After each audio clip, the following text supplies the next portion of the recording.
Assalamualaikum warahmatullahi wabarakatuh. Tuan-tuan, alhamdulillah kita diberikan lagi kesempatan untuk meneruskan refleksi 30 juzuk. Kita akan masuk kepada juzuk yang berada di tengah-tengah Al-Quran, iaitu juzuk 15. Kita ada 30 juzuk dan kita sudah pun sampai pertengahan Al-Quran, separuh daripada Al-Quran. Alhamdulillah, Tuhan berikan kita kesempatan untuk sampai kepada juzuk ini. Dan seperti biasa, kita akan mengenali satu surah yang sangat penting di waktu-waktu yang paling kelora, iaitu surah Al-Isra. Kita semua sedia maklum tentang Isra ini. Surah ini adalah surah yang membuktikan tentang perjalanan seorang Nabi Muhammad daripada Mekah ke Baitul Maqdis dan daripada Baitul Maqdis naik berjumpa dengan Tuhan. Dan kita semua kenal tentang watak-watak yang Nabi jumpa. Keadaan Nabi yang sangat sukar untuk meneruskan hidup. Lalu Allah bagikan Isra Mi'raj. Untuk apa?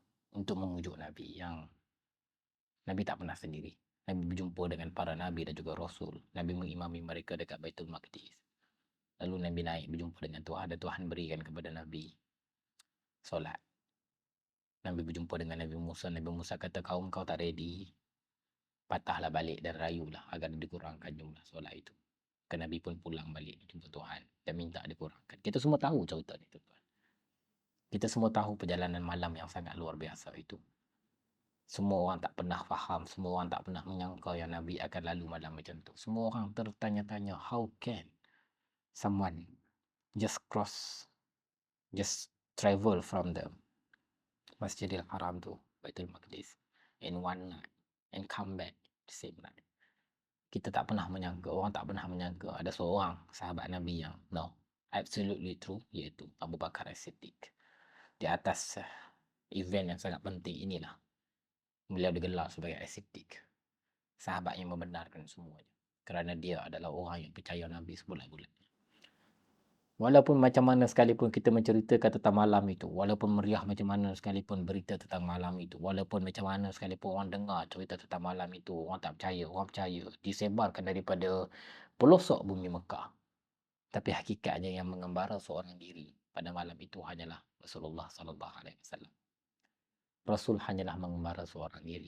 Malam adalah bukan untuk kita riahkan dia, kita riuhkan dia, kita gempurkan dia.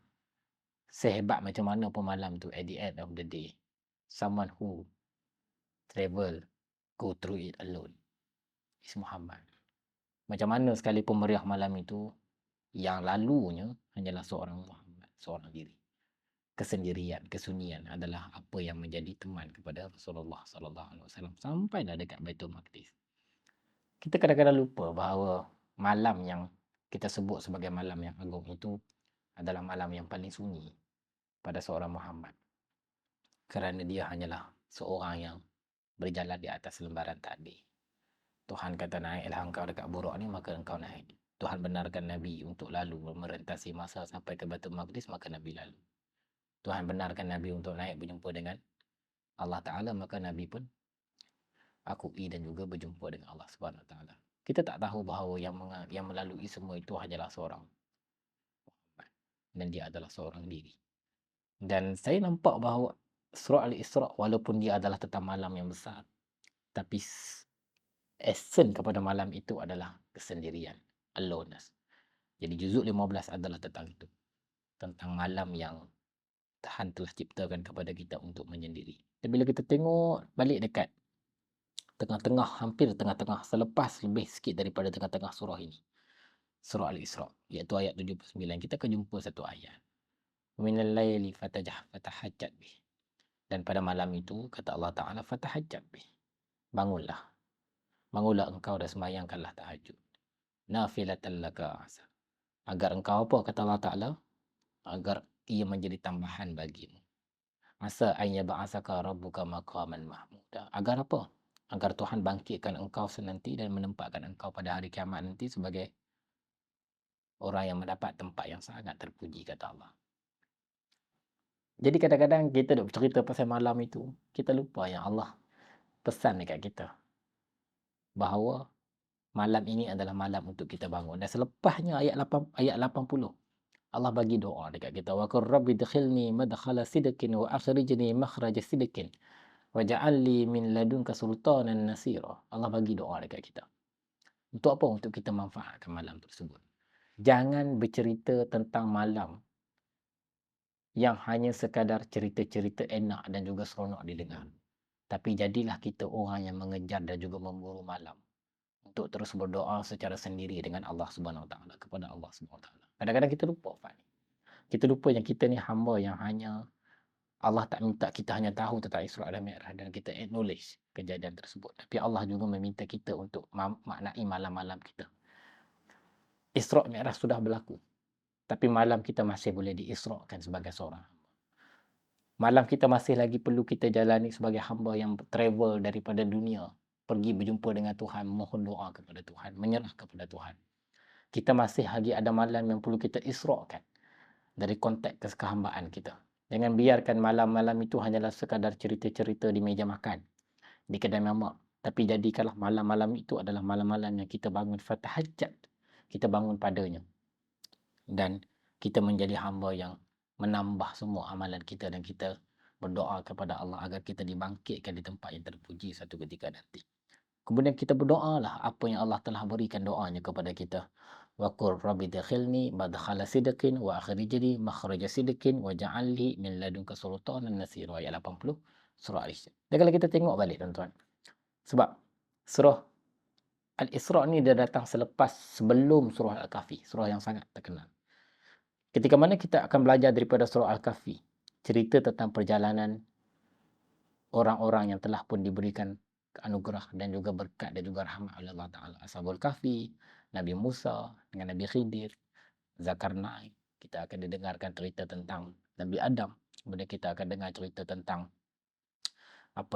pemilik dua kebun. Semuanya adalah orang-orang yang Allah berikan kerahmatan untuk mereka dirakamkan cerita mereka dalam Al-Quran dan kita akan mendapat perjalanan mereka itu kita dapat baca. Semuanya adalah perjalanan orang-orang yang berada dekat dalam realiti kehidupan. Tapi Al-Isra adalah perjalanan seorang diri Muhammad yang menempuh, yang merantau dan juga menjangkau realiti. Tak ada realiti yang boleh gambarkan macam tu, tak ada. So ketika malam di Isra bercakap tentang dunia yang tidak mampu digambarkan sebagai realiti, maka malam dan juga perjalanan dan juga hari-hari yang berada dekat dalam surah Al-Kahfi adalah hari-hari tentang realiti yang kita kena lalui pada hari ini. Ketika mana surah Al-Isra adalah perjalanan untuk mengukuhkan hati seorang baginda Nabi SAW, maka surah Al-Kahfi adalah lapangan untuk kita contribute, untuk kita lalui daripada kekuatan yang kita dapat tadi. Jadikan surah Al-Isra sebagai kekuatan hati kita. Untuk apa? Untuk kita tempuh apa yang akan kita tempuh dekat surah Al-Kahfi. Hadis menyebutkan kita kena baca 10 ayat awal, 10 ayat last untuk kita elakkan diri kita daripada fitnah Dajjal. Kerana fitnah Israel. So how to make sure yang kita dapat lalui benda ni? Belajar daripada surah Al-Isra. Belajarlah tentang bagaimana Allah membimbing Nabi untuk bangun di pertengahan malam, separuh malam, dan kuatkanlah hati kita. Kita bangun tuan-tuan, bukan sebab kita nak sangat bangun dan berdoa dan sebagainya, tapi kita bangun tu kadang-kadang kita nak ada masa kita nak mengadu dengan Tuhan je. Kita nak just duduk termenung, bukan nak baca sangat Quran, bukanlah kita nak study. Yalah, kalau siapa nak exam silakanlah kan. Tapi sebenarnya yang paling menarik dan paling seronok bangun malam ni adalah bila kita solat. Dan kita solat lama. Dalam sujud kita, dalam tahiyat kita, kita sebenarnya mengenangkan sahaja bagaimana Tuhan mengampunkan kita, bagaimana Tuhan menyelamatkan kita, bagaimana Tuhan menyusun semuanya untuk kita. Masa untuk kita termenung dan memikirkan betapa cantik dan cintanya Tuhan kepada kita. Masa untuk kita termenung dan memikirkan betapa indahnya semua ini kalau kita nampak bahawa Tuhanlah yang menyusun semuanya. Dia hanyalah sekadar masa untuk termenung. Sebab tu bila Nabi Qiyamul Lail, Aisyah kata Nabi menangis. Lepas tu Nabi tanya kepada Aisyah, kenapa Aisyah tanya kepada Nabi, kenapa menangis? Nabi kata, bukankah engkau adalah maksum? Nabi kata, tak bolehkah aku hanya sekadar teringat ataupun rindu ataupun ingin mendekati Tuhan. Kadang-kadang it's not like kita perlukan buat dosa baru kita ada masa untuk taubat nasuha, lalu kita ada malam, maybe. Tapi most of the time kita hanyalah sekadar manusia dan hamba yang merindukan Tuhan. Dan kita bangunlah malam untuk kita meluahkan semua rindu kita. Dengan doa, dengan mengadu, dengan merenung dan juga termenung. Setakat itu saja tuan-tuan. Kita akan masuk juzuk 16 selepas ini insya-Allah. Billahi taufiq wal hidayah. Assalamualaikum warahmatullahi wabarakatuh.